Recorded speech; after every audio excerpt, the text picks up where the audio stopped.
On a eu un premier souci avec une professeure. Oui, tout a commencé. Tout a commencé d'abord avec elle, pas du tout les élèves. Avec la professeure. Sébastien, avec la professeure. Exactement.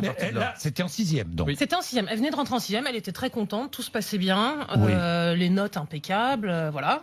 Oui. Là-dessus, bon, on a vite compris qu'il y avait un petit souci avec une professeure. Oui. Donc, on pensait avoir répondu aux interrogations de la professeure et à partir de mi-octobre, silence radio de la part de notre fille. Donc on s'est dit, c'est bon, problème résolu. Problème résolu, tout va bien en cours. Exactement. Oui. Et en fait... C'est professeur de quoi? De français. Professeur de français, bon. Et puis au mois de novembre, il y a eu une réunion qui a été organisée. Et là, en fait, on a appris par un autre parent qu'il y avait... Elle souhaitait... C'était une réunion avec le principal et elle dit, bon, quand est-ce qu'on parle du harcèlement professeur-élève? Alors on était étonnés, mais en même temps, c'est drôle. On sent des choses, on se dit, tiens, c'est bizarre. Donc je demande, est-ce qu'on parle de tel professeur? Elle me dit, oui, tout à fait, on parle de tel professeur. Elle continue de donner des exemples anonymes.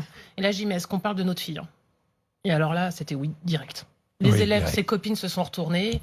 Elle prend cher en cours. Elle finit en pleurs. Donc on l'a su par d'autres. Vous l'avez su par d'autres. Elle voilà. ne vous en avait jamais parlé. Non. Elle gardait ça pour elle. Exactement. Elle gardait du ça reste, pour le soir, quand on est rentré le soir, donc bien sûr, j'en discute avec ma fille. Je dis, bah, tiens, qu'est-ce qui se passe et tout. Et la première réaction, ça a été, ma vie va être pire qu'avant, maintenant que vous êtes au courant. Ouais. Elle était scolarisée dans un collège, donc Exactement. il y a eu cet acte de harcèlement. Et est-ce qu'il y a eu harcèlement aussi de la part d'élèves? Alors, donc avec la professeure, on est vite rentré en contact avec elle et ça s'est complètement détendu. Bon. Et un mois après, à peine, là, on s'est aperçu qu'il y avait harcèlement élève. Avec des élèves. Donc avec une lettre écrite, là ça nous a mis la puce à l'oreille, donc là on a discuté avec elle et puis on a tiré petit à petit la pelote. C'est vraiment ça, on tombe sur tous les faits. Et vous avez donc décidé de la changer d'établissement au mois de mars?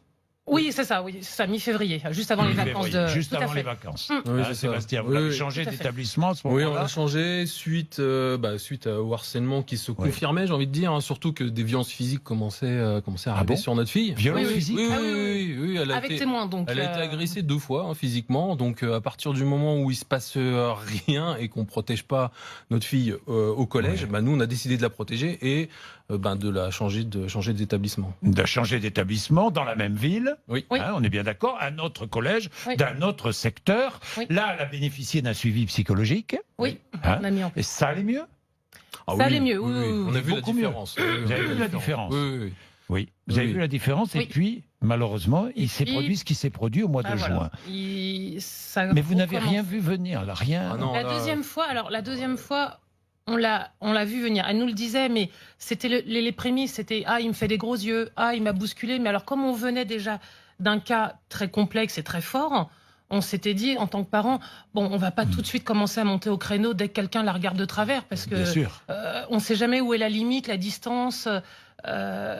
Et alors, je pense pas que ça a été un harcèlement aussi fort que ce qu'elle a vécu avant, ça c'est sûr.